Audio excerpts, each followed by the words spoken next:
కాంగ్రెస్ ప్రభుత్వం విద్యార్థుల పట్ల నిర్లక్ష్యంగా ప్రవర్తిస్తుందంటూ జయశంకర్ భూపాలపల్లి జిల్లా కేంద్రంలోని అంబేద్కర్ సెంటర్లో సీఎం రేవంత్ రెడ్డి దిష్టిబొమ్మను దగ్ధం చేశారు. ఏబీవీపీ నాయకులు అనంతరం మాట్లాడుతూ కాంగ్రెస్ ప్రభుత్వం ఏర్పడ్డాక 51 మంది విద్యార్థులు ఫుడ్ పాయిజన్ తో పాటు వివిధ సమస్యల కారణంగా మరణించారని అన్నారు. విద్యాశాఖను తన వద్ద ఉంచుకున్న సీఎం రేవంత్ రెడ్డి విద్యార్థుల సమస్యలను పట్టించుకోవడం లేదని తెలిపారు.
అఖిల భారతీయ విద్యార్థి పరిషత్ రాష్ట్ర శాఖ పిలుపు మేరకు భూపాలపల్లి జిల్లా కేంద్రంలో ఈ రాష్ట్ర ముఖ్యమంత్రి దిష్టిబొమ్మ దహనం చేయడం జరిగింది.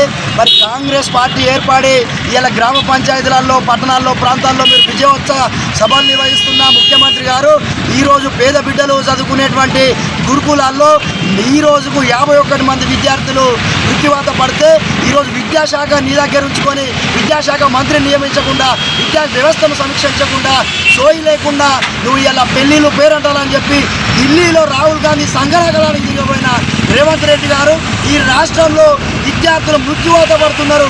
స్కాలర్షిప్లు లేక, హాస్టల్లో వసతులు లేక, ఫుడ్ పాయిజన్ అయ్యి పాఠశాలల్లో, గురుకులాల్లో ఇబ్బందులకు గురవుతుంటే నువ్వు కానీ, నీ మంత్రులు కానీ, నీ అధికార పార్టీ నాయకులు ఎవరైనా కూడా కనీసం విద్యార్థుల హత్యల పట్ల స్పందించకుండా నిమ్మకు నీరెత్తినట్టు వ్యవహరిస్తున్నారు.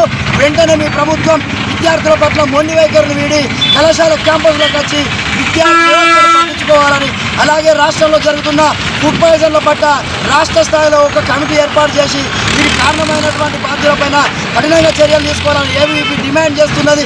అదేవిధంగా ఇలా మీ అధికార పార్టీ మంత్రులకు దమ్ముంటే మా పేద బిడ్డలు తినేటువంటి ఫుడ్ను ఒక్కరోజు వచ్చి మధ్యాహ్న భోజనంను ఒక్కరోజైన విద్యార్థులతో కలిసి తినండి, మా విద్యార్థుల బాధ్యత మీకు తెలుస్తుంది అని చెప్పి కోరుతూ ఇప్పటికైనా రాష్ట్రం మొద్దు నిద్ర వీడాలని, లేదంటే ఏబీవీపీ ఆధ్వర్యంలో సీఎం క్యాంపు కార్యాలయాన్ని ముట్టడించడానికి కూడా విద్యార్థి పరిషత్ వెనుకడదని తెలియజేస్తూ హెచ్చరిస్తూ Raj Kumar, ABVP state working committee member.